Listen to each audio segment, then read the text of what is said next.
Hi, this is Monny's first music update. It's January 2016 and I've decided that for the new year I'm going to be providing myself with a way to creatively express myself while still being kind of productive and perhaps even useful for some people. So I've set up this channel and it's for my friends out there who are into K-pop but who don't necessarily know which MVs to watch, who need to stay updated on what's been released, anything like that. So hopefully it will be kind of helpful. So yeah, I'm Monny and this is my new creative project.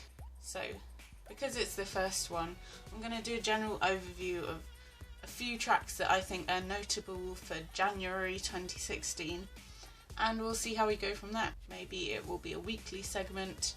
Hopefully it will be a weekly segment with different tracks each week, but we'll see. So the first one is my absolute favourite song of the month.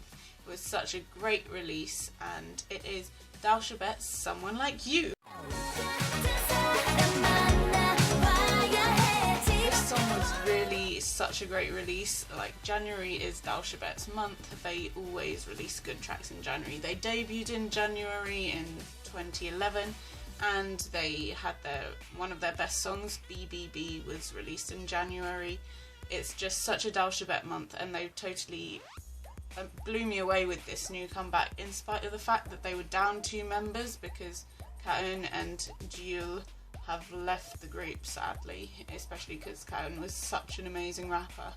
But they're doing very well without them, and Seri's rap was really awesome considering that, you know, she's maybe never rapped before, I don't know. Someone Like You was such a funky song, a great sort of I need to get this man out of my life track, and it was really epic. It was such a great bop. It's been my song of the month. I can't praise it enough and you should really support Dalshabet. And their lives are really good because they're now down to like 3 main vocalists and 1 sub-vocalist.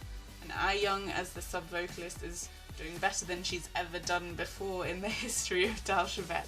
So you should probably check it out. The next track I'm going to talk about is from another of my classic favourite groups out there. I've been a fan of them since 2012, which was really their year in terms of what they released, their best year. And that is Teen Top's Warning Sign.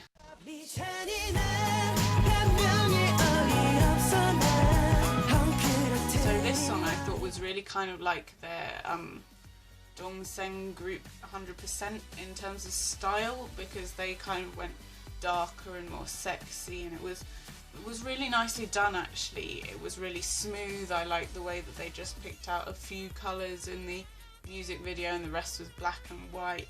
It gave a really sophisticated feel. I like the aesthetic a lot and I like the fact that Ricky gets lines. Like, if you don't know Teen Top, it's quite an achievement when Ricky gets to sing more than about 2 words, so that was really good. Also, Chunji gets ad-libs, and most of the ad-libs in every song, in fact most of the song, is usually just Neil singing. So this really made me pleased, even though it's a kind of meme that we might go into later, that Chunji may be my least favourite member, but anyway, he deserves to sing and he sang his ad-libs beautifully. So that's all good. They did have to have that random white girl as the main girl in the music video, you know, one who seems to crop up in a lot of music videos where they need to have a white girl as the love interest. I don't know why that's necessary, but it was very mature and I really liked the song, though not as much as To You, which is my all-time favourite Teen Top song, but I'm not sure what can beat that, to be honest. It was one of the best songs in 2012 in my opinion. But yeah, Warning Sign's a great song and you should give it a listen. Up next is Stella's Sting. I really support Stella. I wish them all the best, and their sexy tracks have been quite successful, but not quite as successful as they should have been, considering the music behind those tracks is always really good. Sting is really nice because it's bridging that gap between their sexier stuff and their less sexy kind of stuff, so it's kind of like a cross between vibrato and full, but I kind of prefer vibrato, but Sting is better than Fool, so it kind of matches up in that way as well. I really like the aesthetic. I like the idea of having the curses as little stings. I think it's really apt. And Stella's quite a clever group in terms of their designs and things like that. I like the song is sort of pleasantly funky. It's a great track. You should absolutely give it a listen. Next is my probable second favourite of the month. It's Cross Jeans' Nuna song. I don't know the actual name in English, but they say Nuna a lot.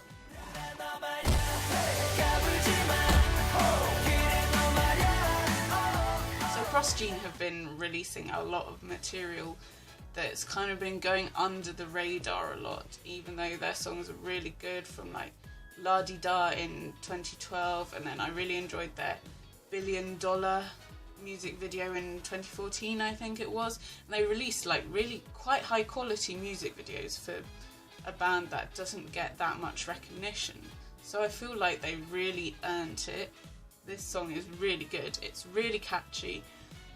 It's just something you can jump around to really easily. The kind of song you want to blast from your car at full volume. I just love it. There's not that much verse, or maybe it's the fact that the verses are all different, but it seems like the chorus comes back a lot and the song is mainly chorus. That's not necessarily a bad thing. It could be, it makes it more catchy in a way, but if you prefer your songs to have more verse, then maybe this isn't for you. The verses are always different, so it's kind of got that A, B, A, C, A, D, A format, and that makes it an interesting song while still being catchy.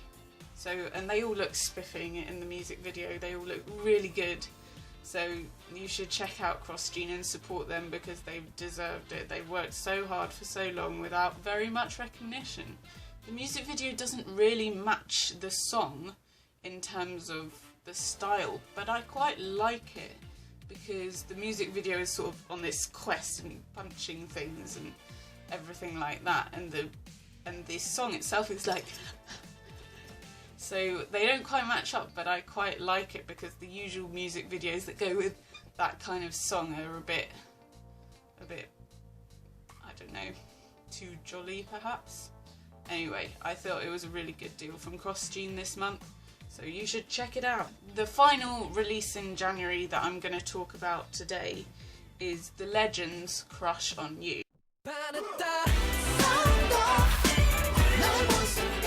Legend are also another of these underappreciated bands who have really good talent and have amazing vocals and just really good and don't get the recognition that they deserve. It's Crush on You. It's fresh, it's funky, it's a bit jazzy. The beat isn't that strong and it's not kind of the retro style that I like, but I know that a lot of people do like this track, so you should still check it out. But I personally preferred their more dramatic summer release of 2015, The Shadow, where they were all like heavy eyeliner and looking really sexy and suave, and it was just a really good song as well. Like, I much prefer that song. I didn't know that Kyungri from Nine Muses would be in the music video. So when I watched the video, I was really delighted to see Kyungri. And I have to say that because I didn't really like the song that much, I came for this song and stayed for Kyungri. But apart from me, there were a lot of people in that music video saying that they came for Kyungri and stayed for the song. So that's really good, and you know, The Legend deserve much more recognition, so I'm all for that kind of method being used. Bring in Kyungri because she's beautiful and amazing, and get your band some recognition. Get it! Those were the 5 songs that I was going to speak about today, and so next week I intend to cover Girlfriend's new release and anything else that comes out. I'm looking forward to Yezi's solo debut and Ryeowook's solo debut as well. Maybe 4 Minute will have released their new song as well, who knows. But I should be seeing you next week for the next Monny's music updates. On a side note, if you haven't seen Sunyoul of Up Tension's performance on King of Masked Singer and the subsequent reaction when he was revealed, you probably should. I'll link it in the description below. but it's my favourite King of Masked Singer performance so far. And I'm a Chen stan, so like this is really saying something, and you'll understand why when you watch it. So make sure you check that out. In the meantime, bye!